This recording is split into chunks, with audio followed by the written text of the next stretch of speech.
Good morning. I'm George Heckman, Vice President of Sales for the Northern Division of Good Guys, broadcasting today from our Arden Way store in Sacramento. It's good to be talking to you again. You know, all year we've discussed with you the opportunity, in fact, the requirement for each product specialist to make at least 10% more money this year than they made last year. Recently, we conducted some very scientific research with 10,000 customers who've purchased consumer electronics from Good Guys, Best Buy, Circuit City, and many other competitors. What we've learned from those customers is very dramatic. The opportunity for income for you and for Good Guys is more like 20%, not 10%, as we previously discussed. Yes, customers are telling us that they would have purchased from us to the degree of 20% more if only we had treated them differently in the store, if only we had behaved differently in the store.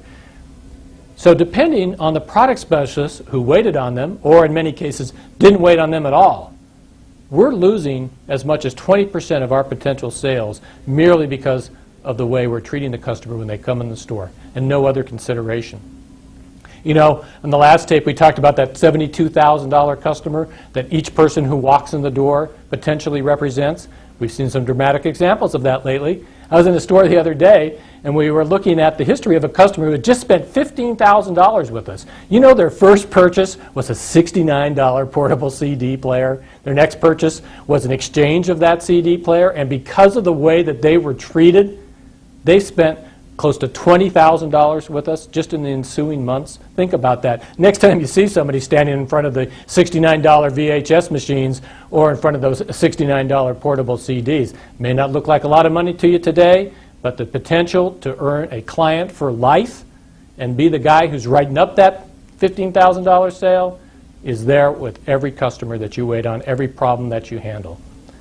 Some of the things that the customers are telling us are that we have a tendency to, in the old salesman's terms, cherry pick them, waiting on customers that we think are the most profitable prospects and ignoring others. Gosh, guys, think about what I just said. That doesn't make sense now, does it? People who don't listen, people who seem arrogant because they're not listening and just kind of pushing what it is they want to sell without listening to what the customer has to say, not bothering to demonstrate the product so the customer understands what it is they're going to purchase, not imparting on the customer the knowledge that they need to make a responsible purchase, not listening to them some more when they may have objections or don't quite understand what's happened in the sale so far, and not showing the interest in getting their business by appropriately asking for the sale. You know, we've had the Mystery Shopper program going on for the past several months. That's told us all the same types of things. So we've listened to real customers, listened to the mystery shoppers, and those two things are closely in parallel. No real surprise, and both of them reinforce this 20% opportunity that you have right now if you could only improve your behaviors.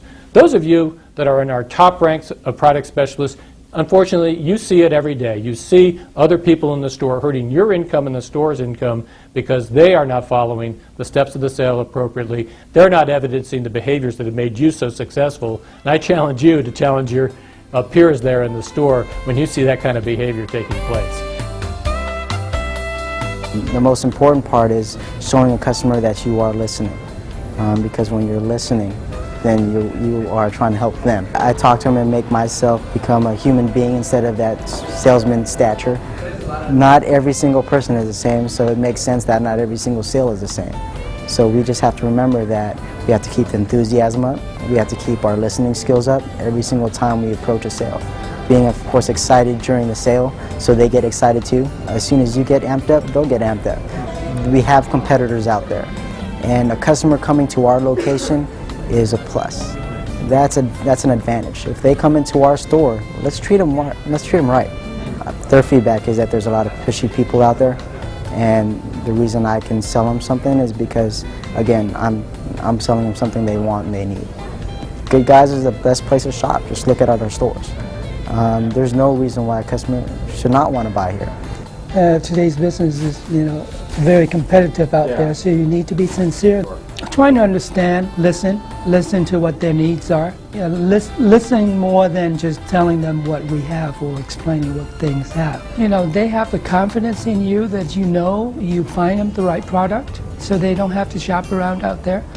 The steps of the sale is very, very important. You know, you got to follow that step of the sale. They do spend a lot of money here, so you got to make their trip as fun as possible. I start having a lot of fun with customers when I start to get hyped up, when I start to have energy. If I don't have energy, I'm not going to get energy out of the customers. I've got to be positive, I've got to be excited, and I've got to look like I really enjoy what I'm doing, what I'm showing, and what I'm finding out from that. Yeah, it's important to take care of the small things and to take care of the people with the small things just as well as you would people who are buying a lot, spending a lot of money, because they may come back, they should come back hopefully. You want to earn the repeat customer, and you want to hopefully earn their friends too. Sometimes as simple as a pack of rechargeable batteries or something like that have actually come back and spent a whole lot more money with me later on. And they remember if you treat them very well. So it's important to give good customer service all the way up and down the line. Whenever possible, just try to develop as much personal rapport with them as more than just the product that you're showing them. Try to really get on touch with them on a one-on-one basis. Be confident. Be confident in yourself. If you don't have all the answers, let the customer know you'll find out. It's important to make sure that you are willing to do anything you can, anything within your power to meet their needs.